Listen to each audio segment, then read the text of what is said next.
The stars above the planet shined cold and silent, but below, the arena of death roared with fire and screams. Thousands of alien spectators sat in a massive metal stadium floating in space. They came from different worlds, different species, but they all came to see blood. They came to see warriors fight. And today, they came to see a human die. A cage opened, and a human soldier stepped into the arena. His name was Jason Holt. His armor was damaged, his face bruised, and his hands were chained until seconds ago. Still, he stood tall, his eyes cold and focused. A deep alien voice echoed from the speakers above. Warriors of the galaxy, welcome, your champion, Vetra of the Threxian Empire. The crowd exploded in cheers. The opposite gate opened. Out stepped a tall, armored alien woman. She had glowing red eyes, sharp silver horns, and violet skin. Her armor was black and gold. Her name was Vetra, a battle-hardened warrior feared across star systems. She had killed hundreds in this arena. No one had ever made her bleed. Jason looked up at her. It was almost twice his size. Vetra looked down at him, her lips curled into a smirk. This is your champion, humans. You send children to die now.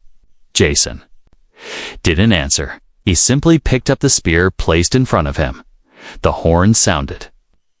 The fight had begun. Vetra attacked first.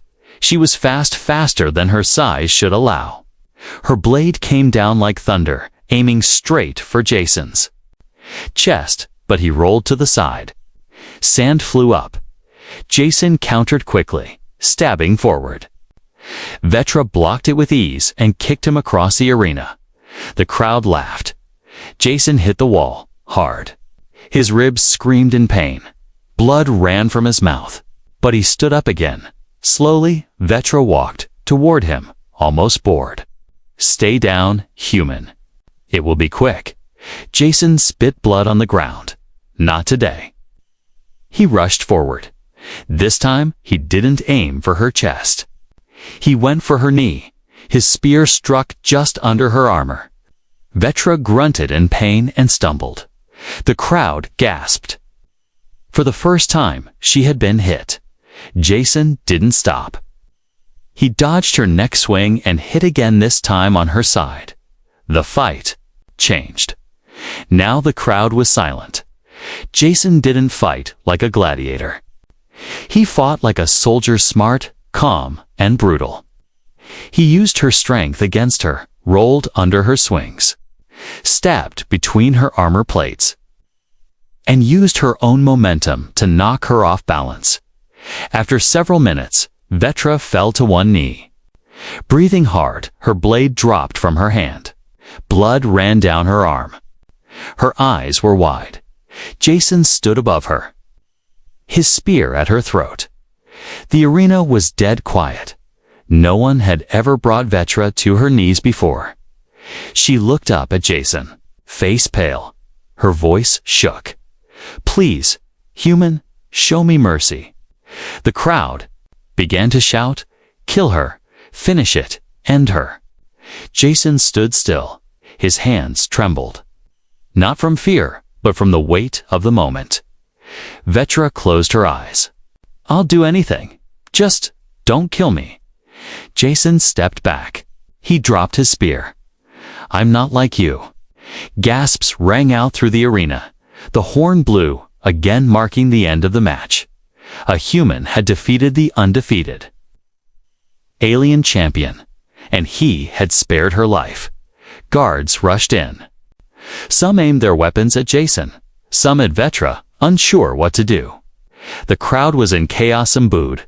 Others screamed in confusion. Others watched silently. Vetra stayed kneeling, confused and humiliated. She had begged for mercy and received it. No Threxian warrior had ever done that. No one had ever lived to tell the tale. And yet, she was alive. Jason walked away slowly, toward the exit gate. But before he left the arena, He turned his head and looked back at Vetra. Their eyes met. She did not look at him with hate. She looked at him with something. Something strange. Something that would change both their lives forever. Asterisk, the cold metal doors of the arena slammed shut behind Jason. His chest still rose and fell with sharp breaths. Blood dried on his cheek. His hands were shaken not from fear, but from the memory of what just happened. He had defeated a legend. But more shocking than that, he had spared her. 2 guards approached him as he walked through the long hallway. One of them looked angry. "You were supposed to kill her," the guard said in a growl. "You don't spare Threxians." Jason didn't answer. He didn't care what they expected. He did what he believed was right. Inside the holding area, the lights were dim. Other prisoners looked at him through energy bars, some nodding, others whispering his name. A few even clapped softly. Word had already spread. The human defeated Vetra. Jason sat down on a bench and closed his eyes. His body ached everywhere, but he wasn't alone for long. The metal doors hissed open again. 2 guards entered, dragging Vetra behind them. Her armor was dented and cracked. Her left arm hung uselessly at her side. Her face had bruises, and a deep cut above her eye bled slowly. Jason stood up quickly, unsure what to expect. The guards threw her into the room like garbage. She crashed to the ground hard, grunting in pain.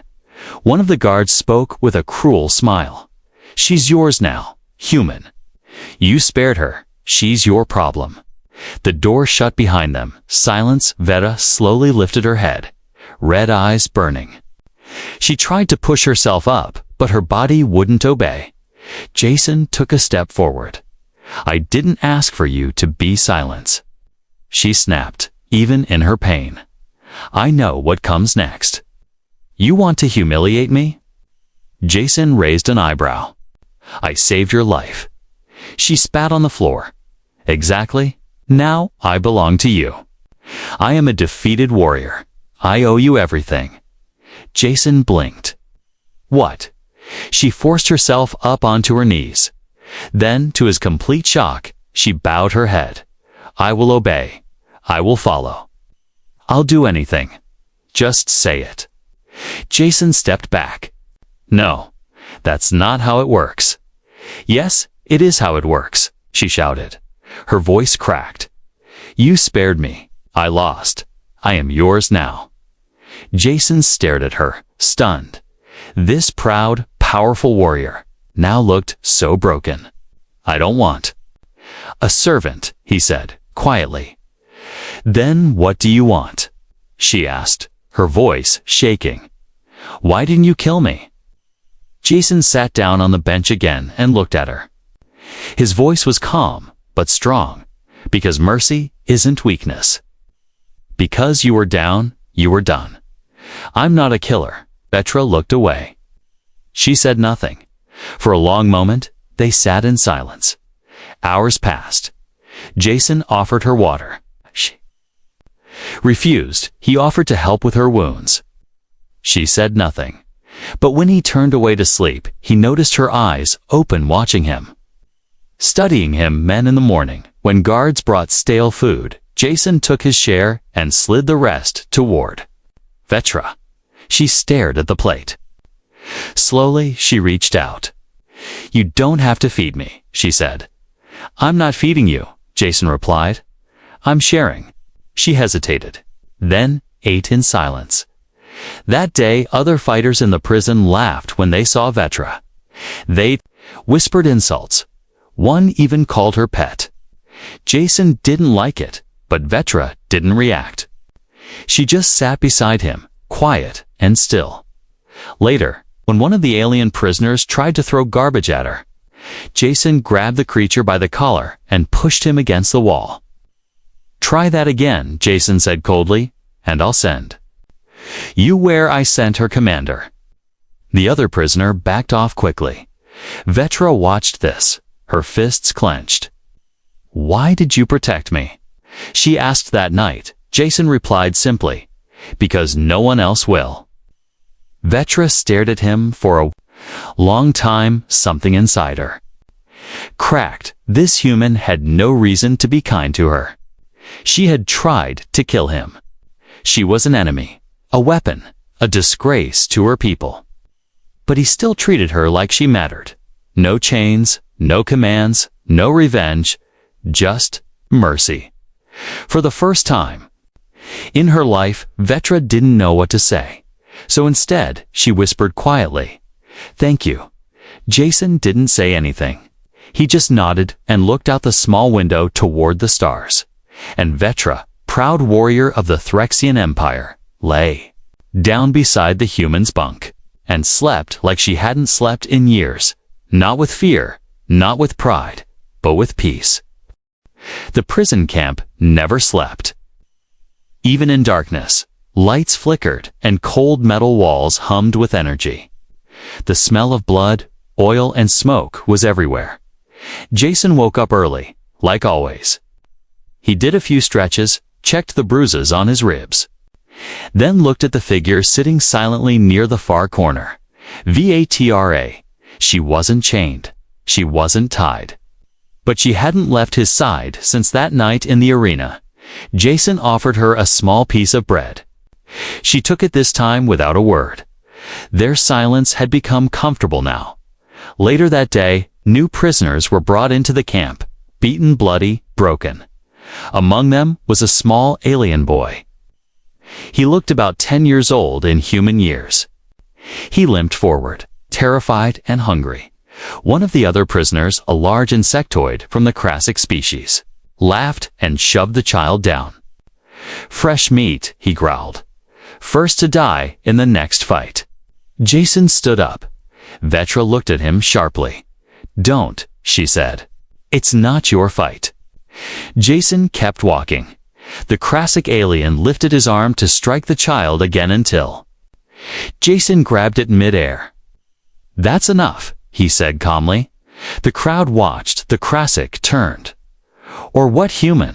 Or I finish what I started in the arena." The Crassic paused, then backed off, hissing. Jason knelt beside the boy, gave him food, and walked him to a safer corner of the prison. That night, Vetra sat beside Jason in silence. Then, finally, she spoke. "You risked your life for that child." Jason nodded. "He's alone. Someone had to help. You helped me. Now you help a child. What do you get from it?" Jason turned to her. His voice was steady. "Not everything is about getting something back." Vetra frowned. "Then what is it about?" "It's about doing the right thing." The next day, 3 prisoners cornered Vetra, while Jason was helping others fix a broken heater. One of them was from her own species, a younger Threxian male. His armor was cracked, but his pride wasn't. "You bring shame to our kind," he spat. Vetra didn't answer. "You begged for mercy. You walk behind a human like a lost pet. You are no warrior." The second alien, a thick-skinned brute from the Jarnock clan, laughed. "She bows to him. Maybe she serves him in other ways too." That's when Vetra snapped. She punched the Jarnock in the throat hard. He dropped instantly. Then she faced the Threxian male. "I followed orders my whole life," she growled. "Killed for honor, bled for glory. And none of it meant anything. But that human, he saved me. Not just my life. He saved my soul." The Threxian stared at her. "Then you are lost." He turned and walked away. Later, Vetra returned to their shared cell. Her fist was swollen. Jason looked up. "Trouble?" "Not anymore," she muttered. Jason gave her a small smirk. "You didn't kill him, right? Just scared him." They shared the smallest laugh. It was the first time Vetra had ever laughed, and it felt strange, but not bad. A week passed. Jason and Vetra started helping others in the prison. Quietly. Carefully they fixed things, shared food, stopped fights, Others started to respect them, not out of fear, but trust. But then came the message. One morning, a group of guards arrived. Behind them stood a tall alien in rich armor, glowing with purple energy. He was a Threxian commander sent from Vetra's homeworld. The guard read the message loud. The High Command has seen the shame of Vetra the Broken. She is ordered to return for execution. Jason stepped forward. She's not going anywhere. The guards raised their weapons. The commander laughed. You misunderstand, human.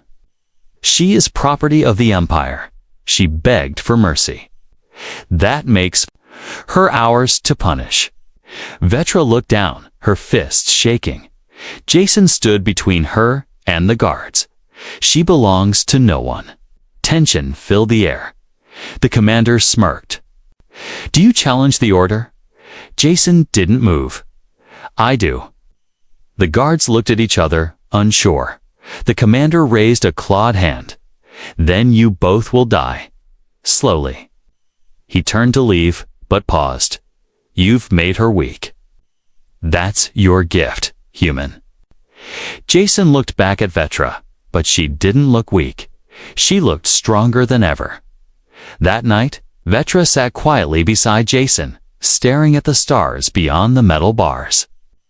I never thought anyone would fight for me again, she whispered. Jason didn't reply. He just handed her a blanket. Get some sleep. Tomorrow might be worse. She gave a small smile. As long as you're beside me, human, I can face it. Jason nodded, and for the first time in her warrior life, Vetra felt something she had never known. Hope, the morning light in the prison, was the same as always, cold, gray, and lifeless. But something felt different. Vetra stood outside their cell before Jason woke up. Her back was straight, her armor polished, and her eyes clear. She had made a decision. She would no longer just follow Jason. She would learn from him that day. Jason was fixing a broken water pipe near the prison's food center. Vetra joined him without a word. He looked surprised for a second, then handed her a tool. You know how to use this? I'll learn. She crouched beside him, silently watching his hands move. He worked with patience, slow, careful, thoughtful. She had never fought that way. Her life had always been about force, speed, and power. Jason's way was different, the human way. After the pipe was fixed, a group of prisoners, loud, tired, hungry, lined up to get water. One small winged alien girl was pushed aside by a bigger one. She fell, her water cup breaking. Vetra stepped forward without thinking. Stop. The bigger prisoner, a scaled creature with two mouths, turned to her and laughed. You, the human's pet. He reached for her. Vetra grabbed his wrist and twisted. The alien dropped to the floor with a scream. She leaned close and whispered, He showed me mercy. I won't show you the same if you touch her again. She turned and gave her own water to the small girl. Jason watched all of it. Vetra didn't. Look at him. She just went back to work. That evening, as they sat eating their small meal, Jason finally spoke. You didn't have to do that. Vetra didn't lift her head. I wanted to. Jason smiled. You're changing. Vetra looked up slowly. Maybe, I'm just remembering who I really was before the wars. The next few days were quiet but meaningful. Jason and Vetra helped build shelves in the storage area. They repaired broken energy lamps. They stopped fights before they started. And every time Jason gave away food or shared a blanket, Vetra did too. One night, an old alien prisoner coughed badly in his sleep. Jason got up and gave him his jacket. Vetra stared at him for a while, then walked over and gave hers too. They didn't speak. They didn't need to. Later that same night, while Jason sat looking at the stars, Vetra finally asked him a question she had held for days.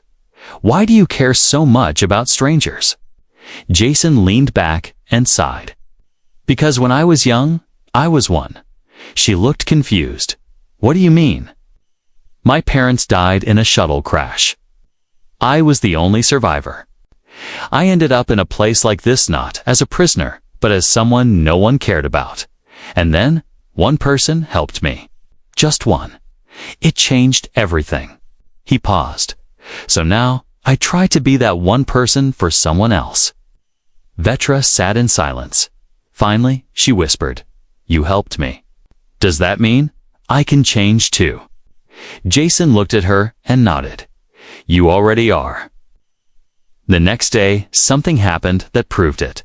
A riot broke out near the guard station. A prisoner had stolen a shock baton, and chaos spread fast. Fights started everywhere. Guards didn't care. They laughed from behind the shields. Jason ran to help stop it but got caught in the middle. A heavy alien slammed into him. Knocking him to the floor, another prisoner raised a sharp piece of metal, ready to stab him. Suddenly, Vetra stepped in. She grabbed the attacker, threw him into the wall, and stood over Jason, her arms wide. "You will not touch him," she roared. Even the guards looked surprised. The prisoners backed away. Vetra helped Jason up. "You okay?" He winced, but nodded. "Thanks. That was close." She didn't smile. She just stood tall. "You saved me once. That debt will never be forgotten." After the riot settled, whispers spread fast across the prison. Vetra fights to protect the human. She's different now. She gave her food to the sick. Some still mocked her. Others began to follow her. That night, as she and Jason sat together in their cell, Vetra said something that shocked even herself. "I think I want to be more like you." Jason chuckled. "You're doing fine." She turned to him, serious. "I was raised to kill, to destroy. But now, I feel something strange when I help someone, when I protect the weak, when I share." Jason leaned back, looking at the stars. "That feeling is called being human." Vetra blinked slowly. Then, for the first time in her life, she smiled. Not as a warrior, not as a weapon, but as something new. The peace inside the prison was fragile. But for a few short weeks, it was real. Jason and Vetra had changed the energy around them. Fewer fights broke out. Some prisoners started working together instead of stealing from each other. Even the guards noticed and said nothing. But peace never lasted long in a place built on violence. One morning, the sky above the prison turned black. A large, shadowy ship descended with a low hum that made the walls vibrate. The Threxians had returned. Jason stood at the edge of the courtyard, watching as the massive cruiser lowered into the docking platform. Vetra stood beside him, her arms crossed, her jaw tight. "It's them," she said coldly. "You sure? I'd recognize that ship anywhere. That's a royal command vessel." Only the highest Threxian leaders travel in one. Jason watched, her face carefully. She didn't look afraid, but she did look tired. An hour later, the prison sirens screamed. All prisoners were locked in the courtyard. A large group of Threxian soldiers in black and red armor marched in, weapons ready. They were clean, strict, and deadly. No one moved. Then, through the gates, stepped Commander Vorak. He was tall, older, with a golden armor and red eyes that burned like fire. His voice was deep and cold. "Where is the traitor?" No one answered. He stepped forward. "Vetra of House Karn, you stand accused of war, cowardice, disobedience, a final kill order, and bonding with a lesser species. You are ordered to return." For execution, Jason took a step forward. "She's not going anywhere," Vorak sneered. "You must be the human she begged for mercy. Tell me, did she beg to warm your bed too?" Vetra's fists clenched. Jason's voice was steady. "Leave." Now Vorak laughed. "She belongs to the Threxian Empire. She will come, or we will take her by force. Suddenly, a dozen guards aimed blasters at Jason and Vetra. Around them, prisoners looked on unsure what to do. But something strange happened. A few stepped forward, then a few more. A tall insectoid, scar-faced reptilian, even the same alien. Child Vetra, once protected, they all formed a silent wall behind the human and the X-warrior. They didn't have weapons, but they had courage. Commander Vorak's eyes narrowed. So, the pet has made friends, not friends, Jason replied. Family. The situation grew tense. Any movement could start a massacre. Then, Vorak raised his hand. His soldiers didn't fire, but they stepped forward. Fine. She refuses the order. Then we take her by force. No, Vetra said suddenly. Jason turned to her. What? She stepped forward. If I run, others will die. You, them, all of them. Jason's voice cracked. You don't have to do this. Yes, I do, she said quietly. Not for them. For me. I need to face them. She looked back at him. You showed me what real strength looks like. Now let me prove I have it too. Jason's hand dropped to his side. His jaw tightened. Then I'm coming with you. The guards didn't resist. Vetra raised her hands slowly, surrendering to her own people. Chains clicked around her wrists as she walked past Jason. He whispered, "This isn't the end." She looked at him one last time. "Oh?" she said softly. "This is only the beginning." Vetra was taken aboard the Threxian command ship. Inside, cold lights flickered on metal walls. The soldiers treated her like filth. She said nothing. They threw her into a cell with energy bars and locked the doors. Vorak appeared behind the barrier. "You're worse than a traitor. You're a broken tool." Vetra stood tall. "No, I'm something you can't control." "That scares you," Vorak grinned. "Don't worry, we'll break you again. Then we'll display your head in the next arena." The crowd loves a fall from glory. She didn't look away. She didn't blink. "Do your worst," she said, "but you won't win." Back in the prison, Jason stared up at the sky as the Threxian ship disappeared into the stars. His fists were clenched. His heart raced. "I won't let them take her like that," he whispered. The other prisoners gathered around. The old ones, the children, the outcasts. One spoke. "She protected us. She changed because of you. We want to help."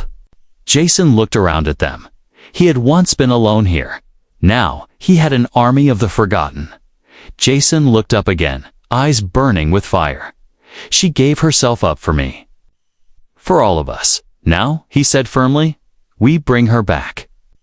The stars above the prison burned cold. Jason Holt stood in the yard with his hands on his belt, eyes fixed on the night sky. Somewhere up there, behind shields and metal walls, Vetra was in chains, and he wasn't going to let her stay there. Inside, the prison whispers spread like fire. The human is planning something. He's going after the Threxian ship. Has he gone mad? But others remembered how Vetra had protected them, how she changed because of him. So, slowly, silently, they began to help. A reptilian prisoner handed Jason a stolen map of the port tunnels. A bird-like engineer gave him old access codes. A silent janitor handed him a stolen shock baton and said only one word: use. By midnight, Jason stood with 10 prisoners in a dark corner of the lower tunnel. No one spoke. No one needed to. Their mission was clear: break into the Threxian command ship. Find Vetra, get her out, or die trying. The docking station was heavily guarded. Threxian soldiers stood tall in their golden armor. Their weapons glowed with red energy. Any normal person would have turned back. Jason didn't. He gave one last look to his team. No one's forced to do this. Walk away now if you want. None of them moved, so they went in. The first move came fast. Jason tossed a smoke bomb made from scraps and cleaning chemicals. The thick fog exploded, confusing the guards. Within seconds, the prisoners struck. The silent janitor used his mop handle to trip a soldier. Another prisoner leaped and grabbed a rifle. Jason, fast and fearless, knocked one down and slammed a baton to his chest. It was chaos, but it worked. They reached the ship's lower hatch and forced it open using stolen codes. The door slid aside with a loud hiss. Jason stepped into the enemy ship. The walls were smooth and cold. The lights flickered red. Alarms had not gone off yet, but they would soon. "Split up," he whispered. "We need to find her fast." Meanwhile, Vetra sat alone in a dark cell. Her hands were still chained. Her back ached. Her lips were dry. Commander Vorak had come by earlier to mock her. He promised her public execution in front of 1,000 warriors, to teach them what happens when one chooses kindness over strength. But Vetra didn't care anymore about shame. She had found something stronger than fear-hope, and she had seen something greater than victory-mercy. She closed her eyes, and then, loud blast. The hallway outside her cell shook. Vetra stood quickly. Then a familiar voice shouted, "Vetra, where are you?" Her heart jumped. "Jason." The guards came fast. Jason shot first, knocking one aside. He ducked under a blade swing and rolled forward. Another guard tackled him, but the silent janitor hit the attacker from behind with a fire extinguisher. Jason reached the control panel, pressed keys quickly, and the cell door slid open. There she was, bruised, bleeding, but alive. "You came," she said, eyes wide. "I told you," he replied, breathless. This wasn't the end. She stepped out, but the chains still held her wrists. Jason raised a plasma cutter. "Hold still." The chains melted away in sparks. For a moment, they just stared at each other. But it didn't last long. An alarm screamed through the halls. "Run!" Someone yelled. The ship had gone into full lockdown as they ran through the corridors. More Threxian guards appeared. This time, the fight was worse. Jason was thrown into a wall. A blaster grazed his arm. He dropped his weapon, a Threxian soldier raised a sword above him. Then Vetra appeared. With a roar, she tackled the soldier to the ground and delivered a brutal elbow to his jaw. "You do not touch him," she screamed. Another came from behind, but she spun and disarmed him, striking with pure speed. Jason stared from the floor, stunned. This wasn't the Vetra from the arena. This was someone stronger, someone who fought. Not for pride, but for someone else.